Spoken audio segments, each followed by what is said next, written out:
coração quer falar contigo, uma fala silenciosa que só tu podes ouvir. Escuta-me, do barro me fizeste, me formaste, segundo a tua vontade em mim colocaste o desejo de te servir. Fizeste o melhor pra mim. Meu coração deseja te agradecer numa linguagem silenciosa que só tu podes entender e te dizer: Hashem, sou todo inteiramente teu, mesmo sendo poeira e pó, me aceitas como sou. Sou todo teu, inteiramente teu.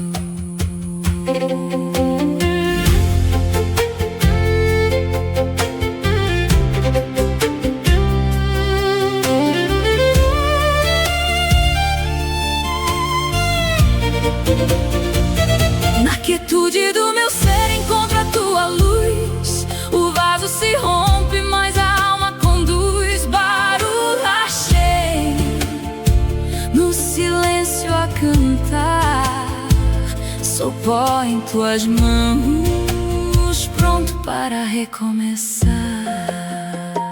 Mas o tesouro que habita nesse vaso é a alma pura que criaste, e ela também é tua. Pura doação, ela é luz e amor, repleta de luz. A tua santidade habita a alma. É preciso quebrar o vaso de barro e reconstruí-lo, então a alma saltará como servo na tua Torá. É real, é vivo sentir-te em minha alma. Alegria pura, santa conexão, deve curtir no silêncio da palavra do meu coração. Na quietude do meu ser encontra a tua luz, o vaso se rompe, mas a alma conduz. Baruch Hashem, no silêncio a cantar, sou o pó em tuas mãos, pronto para recomeçar. Alegria pura e real, o vaso quebrado, pó peneirado e reconstruído fui por tuas mãos. Agora o barro é novo, a forma é gratidão, cada fragmento sente a tua mão. Em devekut constante, aqui é o meu lugar. Baruch Hashem, Baruch Hashem, Baruch Hashem.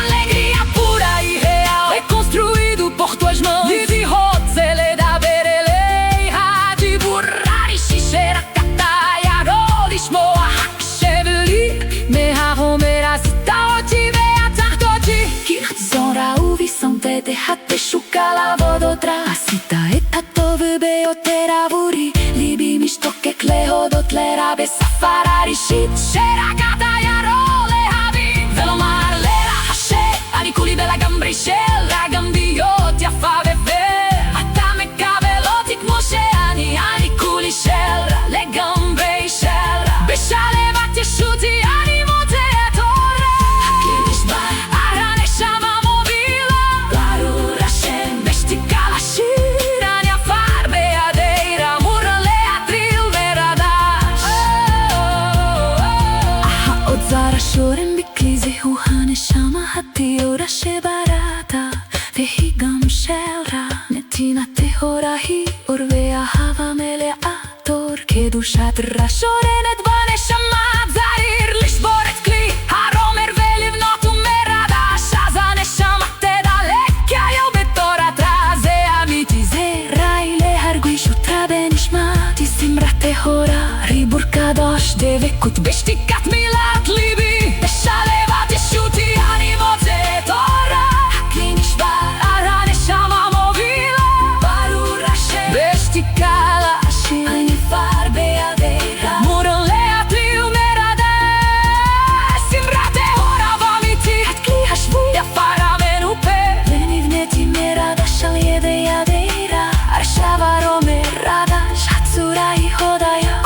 vermarguishet yadra Pideve kut matmedet kan humekomi Barur Hashem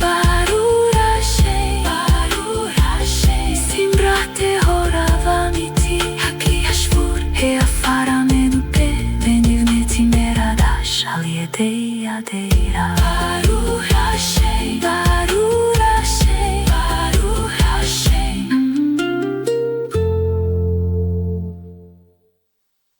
E se a maior crise que a humanidade está enfrentando neste exato momento não for política nem econômica, nem sequer ambiental, mas sim uma falha massiva e invisível no nosso próprio sistema operacional interno. Nossa. Sabe? E se o nosso código-fonte estiver corrompido? Olha, é uma perspectiva assustadora, né? Porque uma falha na nossa estrutura interna afeta absolutamente tudo que a gente constrói no exterior. Exato. Afeta todas as nossas interações, todas as nossas decisões. Não sobra nada. Não sobra mesmo. E os textos antigos que nós vamos explorar hoje fazem uma afirmação brutal sobre isso. Eles cravam que o nível de egoísmo humano atingiu atualmente a marca de 200%. É muita coisa. 200% de egoísmo. O material descreve isso como um abismo completo, uma queda vertiginosa quando a gente compara com as origens da humanidade. Certo, vamos desdobrar isso? Vamos lá. A nossa exploração de hoje entra de cabeça nesse território que é meio nebuloso, mas fascinante. Nós temos em mãos um conteúdo riquíssimo, que são as notas e transcrições de um ensinamento profundo do Moré André Klein Rosa. Sim, um material excelente. Produzido pela escola Kibel Torah Sinai, e é uma análise que simplesmente abre as portas de um dos textos mais misteriosos da história, o Zohar HaKadosh, o Livro do Esplendor, e desvenda os pilares da sabedoria da Cabala. E é vital a gente estabelecer o tom da nossa análise logo de início, sabe? Com certeza. O objetivo aqui passa muito, mas muito longe de qualquer debate sobre dogmas ou religião no sentido literal. Perfeito. A gente está diante de um manual técnico da alma. É uma engenharia interna mesmo. É isso. A nossa missão é decodificar. Nós queremos entender como conceitos que parecem tipo pura poesia num primeiro olhar, sim, metáforas lindas. Exato. Coisas como o segredo de um lírio, o mistério de uma barba sagrada e os ciclos das almas. Como é que tudo isso funciona na prática como um mapa criptografado para nossa evolução interna? Um mapa que a gente precisa muito agora. Muito. Para quem busca clareza mental e um conhecimento transformador neste mundo moderno, entender as raízes mecânicas desse egoísmo e como superar isso é possivelmente o atalho definitivo para a verdadeira sanidade, né? Com certeza. E a urgência de entender esse mapa nunca foi tão grande. Antes da gente olhar para qualquer símbolo botânico ou metáfora lá dentro do Zohar, nós precisamos focar no diagnóstico. Tá, o problema central. Isso. O material ressalta algo fundamental. O foco de toda a criação e desse sistema espiritual em si não é a religiosidade literal. Há uma diferença crucial aqui. Qual seria a diferença principal? Que a religião, quando lida de forma estritamente literal, costuma focar muito na forma, na obediência externa, na regra pela regra, sabe? A Cabalá, por outro lado, revela processos. Ela lida com a mecânica subjacente da transformação interna. Nossa, isso me faz voltar àquele número chocante. Os 200%. Isso. 200% de egoísmo. Tentar imaginar o que isso significa no dia a dia é bem perturbador. É pesado? Basicamente, a gente alcançou o ápice de um estado que os textos chamam de a vontade de receber apenas para si mesmo. E é só olhar ao redor, né? A gente vive uma cultura de validação constante, de consumo desenfreado. Tudo é sobre o eu. Tudo. Onde o outro é frequentemente visto apenas como um degrau ou até um obstáculo. O que, segundo a sabedoria cabalística, nos coloca no ponto mais distante possível da natureza do Criador. Porque a natureza dele seria o oposto. Exatamente. A essência do Criador é a vontade pura de compartilhar. Então, essa discrepância cria um abismo colossal. E um abismo dessa magnitude exige uma ponte à altura. Faz sentido. É por isso que os ensinamentos apontam que a ferramenta do Zohar Não é um simples livro de filosofia antiga que a gente lê por curiosidade. Não é teoria. Não. É descrito como uma tecnologia mesmo.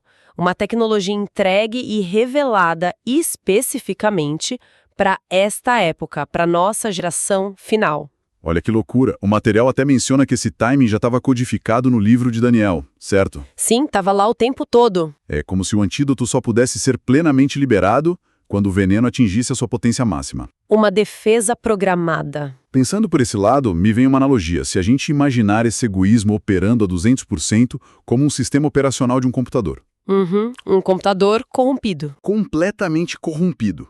É um sistema que agora roda exclusivamente à base de interesse próprio. Ele consome toda a memória RAM, trava a máquina e impede qualquer tentativa de empatia. Se o nosso disco rígido coletivo está nesse estado de pane profunda, o Zohar seria o equivalente místico de um software antivírus definitivo projetado para nossa geração. É uma excelente imagem. Mas, assim, vamos aprofundar um pouco mais a mecânica desse antivírus. Vamos. Um antivírus comum não chega destruindo a máquina, certo? Ele escaneia, identifica o código malicioso e procura isolar ou reescrever a falha. Certo. No entanto, o nosso intelecto racional também está infectado por esse egoísmo de 200%. Então, se o texto tentasse ser direto e dissesse simplesmente pra gente: pare de pensar em si mesmo e seja altruísta, o nosso ego ativaria um firewall instantâneo. Uma barreira imediata. Na hora. A mente diria algo como: isso não me traz vantagem, então vou ignorar. Faz todo sentido. A gente rejeitaria a cura. Totalmente. Então a linguagem precisa ser camuflada. Exatamente. Para que esse antivírus funcione sem ser rejeitado pelo intelecto que está contaminado, ele precisa usar uma linguagem que contorne as nossas defesas. Como um cavalo de Troia do bem. Isso. Ele usa símbolos, imagens arquetípicas e metáforas altamente complexas. Ele obriga a mente a trabalhar de outra forma, sabe? E isso nos leva diretamente ao primeiro grande símbolo dessa nossa investigação. O lírio. Se esse texto opera como um antivírus camuflado, como ele roda na prática, né? A primeira chave que o material nos traz é de uma beleza poética imensa. O sábio Rabi Hezekía abre uma discussão usando um versículo de Cântico dos Cânticos. Lindo esse trecho. Que diz como um lírio entre os espinhos. E no aramaico e hebraico soa como Keshoshana ben Harorim. O que é fascinante aqui é como algo aparentemente simples, Uma flor, né? uma simples imagem botânica de uma flor, esconde uma arquitetura de proteção espiritual gigantesca. Sério. Sim. Na análise apresentada, o lírio não é citado pela estética. Ele representa Malhut. E na linguagem das esferas estruturais, a Sefarot, Malhut significa o nosso mundo físico. Onde a gente está. Exato. A congregação das almas, o plano da materialidade onde nós existimos e operamos. E, consequentemente, os espinhos que cercam o lírio. Representam os rigores, as dificuldades, os decretos duros e os julgamentos implacáveis que enfrentamos diariamente. O estresse, a exaustão, as crises. Tudo isso são os espinhos ameaçando o lírio. E o nível de detalhe da metáfora é o que impressiona bastante.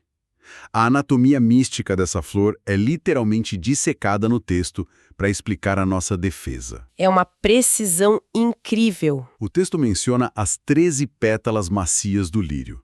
E isso não é aleatório, né? Essas 13 pétalas representam os 13 atributos de misericórdia divina. Que estão descritos lá no livro do Êxodo. Isso mesmo. E além das pétalas, há a menção de 5 sépalas rígidas na base da flor. Sim, e a relação entre as pétalas e as sépalas revela como a misericórdia realmente funciona no mundo prático. Como assim? É que as 5 sépalas correspondem a algo muito físico. Os 5 dedos da mão direita e os 5 da mão esquerda. Em termos de estrutura, elas representam as 5 portas da salvação. Tá. Correspondendo às Sefirot, que vão desde Hesed, que é a bondade amorosa, até chegar em Malhut, o nosso mundo. Certo. Mas o grande segredo está na textura. Na textura. Pense na função da sépala na botânica. Ela é aquela parte verde, dura e rígida que sustenta a flor, não é? Sim. A base debaixo das pétalas. Isso. As pétalas da misericórdia são macias, são super frágeis. Se não houvesse as sépalas rígidas para dar limite e sustentação, a flor simplesmente desmoronaria. Cairia por terra. Exato. E trazendo isso para o comportamento humano, a bondade absoluta, se não tiver limites ou estrutura, acaba sendo engolida pelos espinhos do mundo.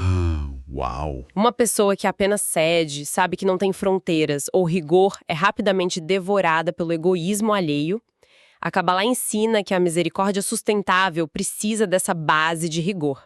As 5 sépalas, para conseguir existir de forma segura no mundo material. Aqui é onde fica realmente interessante. É. Porque a gente começa a ver a engenharia por trás do texto, não é só uma poesia bonitinha. Mas eu preciso fazer um papel de advogado do diabo agora. Manda. Pensando na rotina corrida de quem nos ouve, os espinhos representam claramente as contas atrasadas, o ambiente de trabalho tóxico, aquela ansiedade coletiva pesada. E as pétalas funcionariam como uma espécie de campo de força energético contra isso. Mas por que esconder um escudo de proteção tão vital em, tipo, botânica mística? Mesmo a gente entendendo a ideia do firewall do ego que você falou. Sim. Por que não entregar logo um manual de instruções direto sobre empatia e limites? Porque o esforço de decifrar é em si parte da cura. Parte da cura. Totalmente. Quando a mente literal tenta absorver a sabedoria de forma direta, ela mastiga e transforma aquilo em dogma. E o dogma? O dogma paralisa a gente. Ao codificar essa sabedoria em símbolos, o sistema espiritual obriga a nossa mente a parar, a contemplar, a investigar e a desconstruir o próprio processo de pensamento. Nossa! Apenas o ato de refletir profundamente sobre como 13 atributos de misericórdia interagem com 5 atributos de rigor, só de pensar nisso, a pessoa já começa a expandir a consciência. E isso afrouxa aquele egoísmo de 200%. A decodificação é a própria terapia. Caramba, o meio é a mensagem. E essa armadilha do literalismo, de querer tudo mastigado, nos conecta de forma perfeita ao próximo símbolo gigantesco das fontes de hoje. A famosa barba. Isso. Nós entendemos agora que o lírio, apoiado nas sépalas, demonstra a necessidade dessa misericórdia estruturada para nos brindar contra os espinhos. Mas como é que essa energia de misericórdia desce lá do alto até o nosso mundo caótico aqui embaixo? Como ela chega até nós? Como a gente baixa e sente vírus. É aqui que entramos em um conceito que causou muita confusão histórica. Dikna de Kodesh, a barba sagrada. Este é possivelmente o maior exemplo do perigo fatal da interpretação literal. É um caso clássico. Muito. Ao longo dos séculos, a religião mais superficial ensinou que a barba física de um homem era um receptáculo literal de bênçãos. O foco foi inteiramente desviado para o pelo em si, para a forma exterior. Acharam que a magia estava no cabelo. Exato. As pessoas acreditavam que o ato de deixar o pelo crescer garantia por si só santidade ou proteção. E a revelação cabalística que o texto do ensinamento traz desmonta isso completamente, né?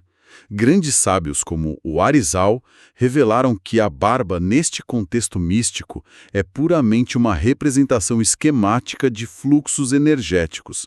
Eles usam o termo hebraico tsinorot, que se traduz diretamente como tubos, canais ou condutores. Nada.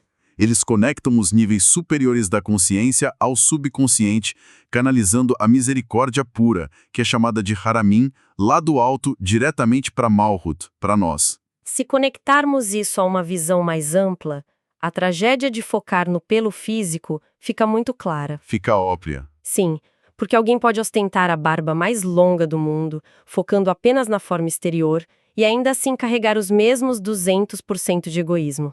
A pessoa pode ter uma barba imensa, mas ser cruel nos negócios e completamente fria nas relações. É verdade. Quando se compreende a Dikna como os Tirsinorots, que são os canais espirituais invisíveis, a perspectiva muda drasticamente. Não se trata de ter um atributo físico. Trata-se de se tornar um canal ativo. Então, o que tudo isso significa? Vamos tentar criar uma analogia moderna para visualizar isso melhor. Vamos. Interpretar a barba sagrada de forma puramente literal, achando que o pelo é a santidade, é a mesma coisa que olhar para a antena de plástico de um roteador Wi-Fi, certo? Perfeito. É exatamente isso. É como olhar para aquele pedaço de plástico preto espetado no aparelho e acreditar com toda a convicção que o plástico em si é a internet. A internet está no plástico. A pessoa ignora completamente o fato de que a antena serve apenas para canalizar um fluxo invisível de dados. O que importa é a capacidade de transmitir a conexão, não a carcaça de plástico, né? É uma ótima ponte. E nós podemos até ir um passo além nessa sua analogia do roteador. Como assim? Um roteador não funciona de maneira automática se ele não for configurado. Nós precisamos acessar a rede, colocar a senha, dar o comando. Da mesma forma, esses tubos de misericórdia, os tsinoroth, não derramam bondade passivamente sobre quem não faz absolutamente nada. Não cai do céu de graça. Não. O ensinamento deixa muito claro que o sistema é de ressonância. A pessoa precisa exercer a misericórdia no mundo físico primeiro. Para abrir os canais. Exato, para abrir os canais e atrair a misericórdia superior de volta. É necessário ligar o equipamento por meio da ação prática. Ou seja, se o nosso roteador interno está focado só no formato do plástico, a gente continua fechado naquela vontade de receber apenas para nós mesmos. Presos nos 200%. Isso gera um curto-circuito imenso, porque estamos operando na contramão do próprio Criador, que é a vontade absoluta de compartilhar. Completamente na contramão. E isso nos leva à próxima engrenagem do material. O que é que acontece se a gente simplesmente falhar nisso? Como assim falhar? Bom, a gente já sabe do lírio, sabe dos espinhos, entendemos que precisamos ativar os nossos tubos energéticos e parar de confundir a antena com a internet. Certo. Mas curar 200% de egoísmo incrustado parece algo monumental para se fazer no espaço de uma única vida. É muito pouco tempo. E se, ao fim da jornada inteira, o sistema ainda estiver corrompido? Ah, entendi o seu ponto. As fontes respondem a essa angústia com o conceito de Gilgul Neshamot, que são os ciclos das almas, a reencarnação. Gilgul Neshamot. Isso. Levanta uma questão importante sobre a própria natureza do universo segundo a Kabbalah.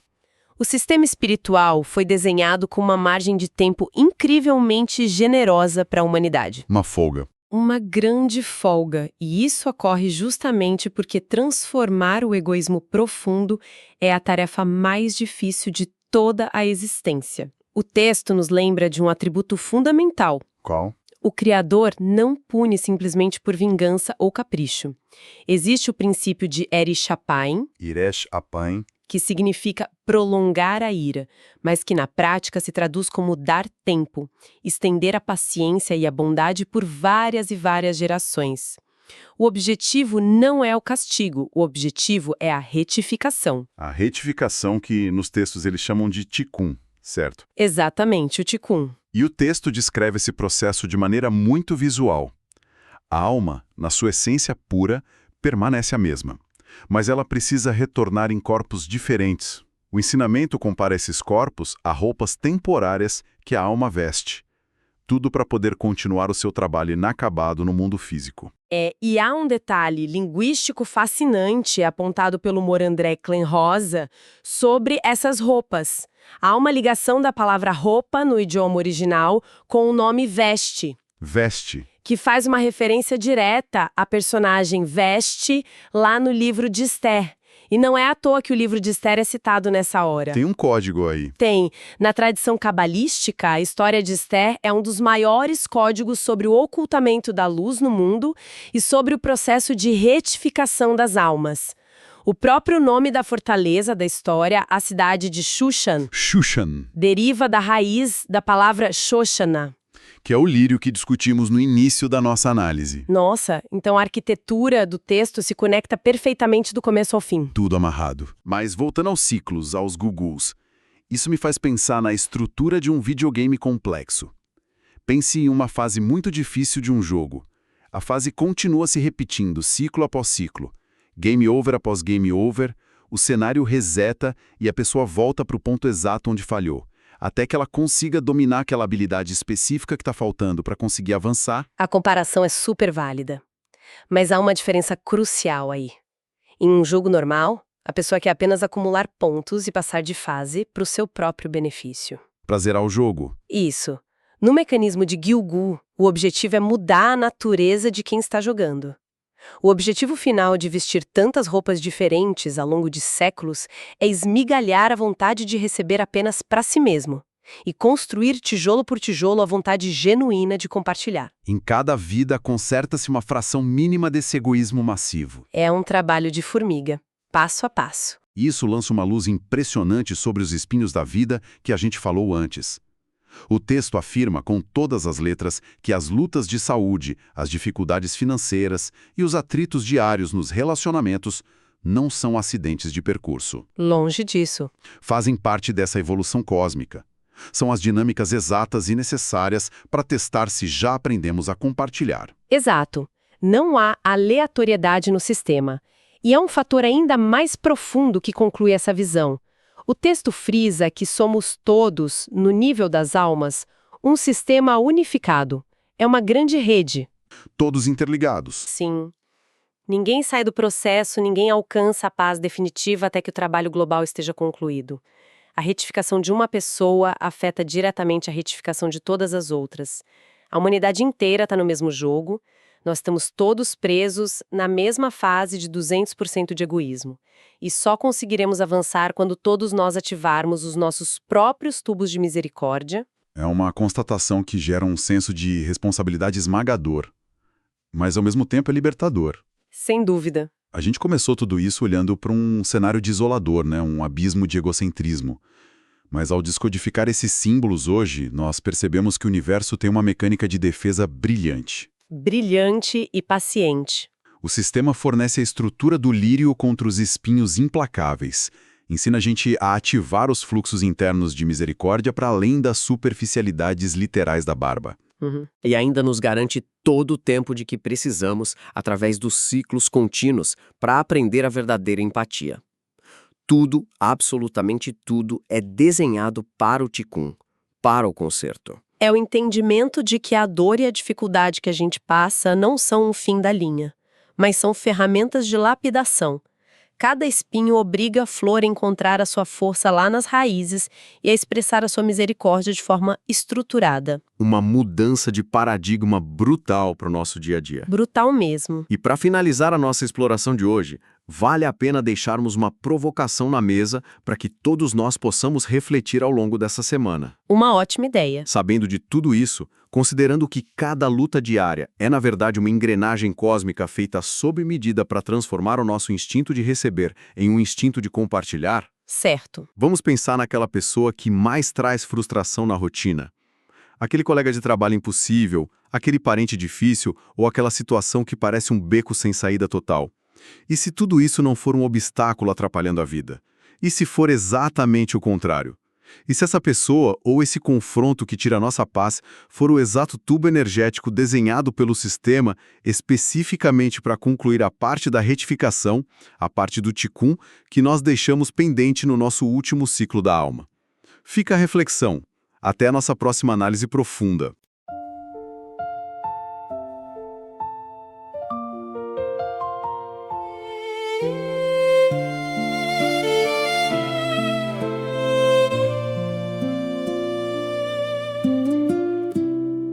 Meu coração quer falar contigo, uma fala silenciosa que só tu podes ouvir. Escuta-me, do barro me fizeste, me formaste, segundo a tua vontade em mim colocaste o desejo de te servir. Fizeste o melhor pra mim. Meu coração deseja te agradecer numa linguagem silenciosa que só tu podes entender e te dizer: Hashem, sou todo inteiramente teu, mesmo sendo poeira e pó, me aceitas como sou. Sou todo teu, inteiramente teu.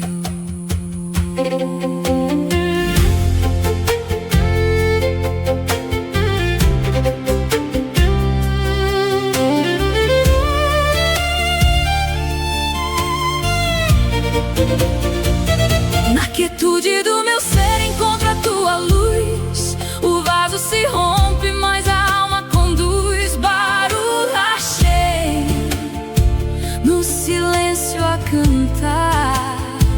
Sou pó em tuas mãos, pronto para recomeçar.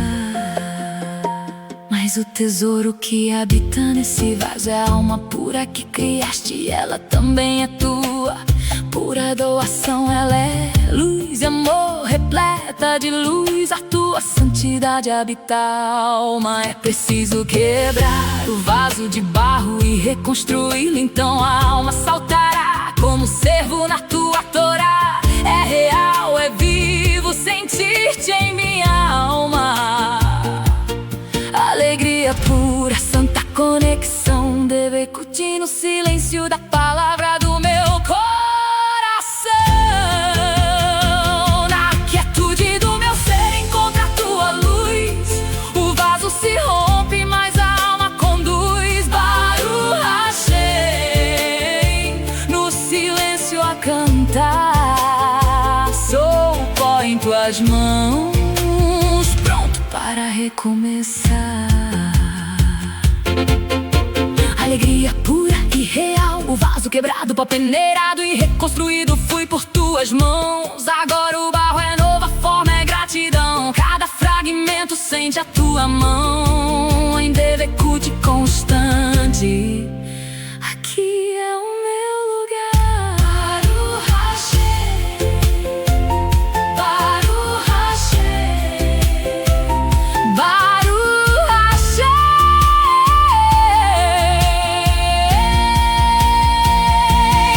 Alegria pura e real, reconstruído por tuas mãos. Livi rotzele da verelei, hadi burrari shishera katai arolis moa haksheveli meharomera sitaoti beatartoti kirzora uvisam te dehate shukalavododra asita etatov beoteravuri libi mishtoke klehodot lerabe safarari shit sherakata yarole havi velomar lera hashe anikuli bela gambri shela gambioti afaveve atame kabeloti kmoshe ani anikuli shela le gambrei shela beshale vati shuti animote etora hakidishba arane shama movila barulho Hashem bestikala shirani afar beadeira murale atril veradash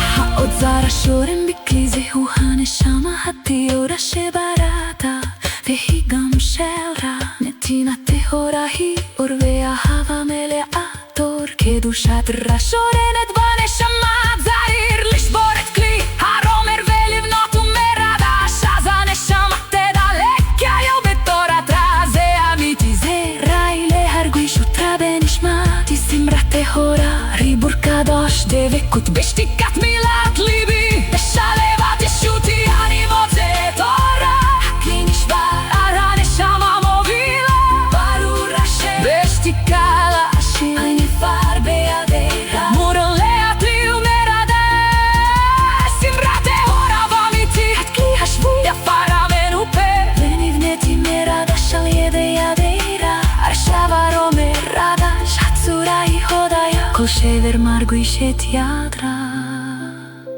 bidevekut matmedet kan hu mekomi. Barulho Hashem, barulho Hashem, barulho Hashem simra tehora vamiti hakli hashvur heafar amenu pe lenivneti meradash al yedei adeira.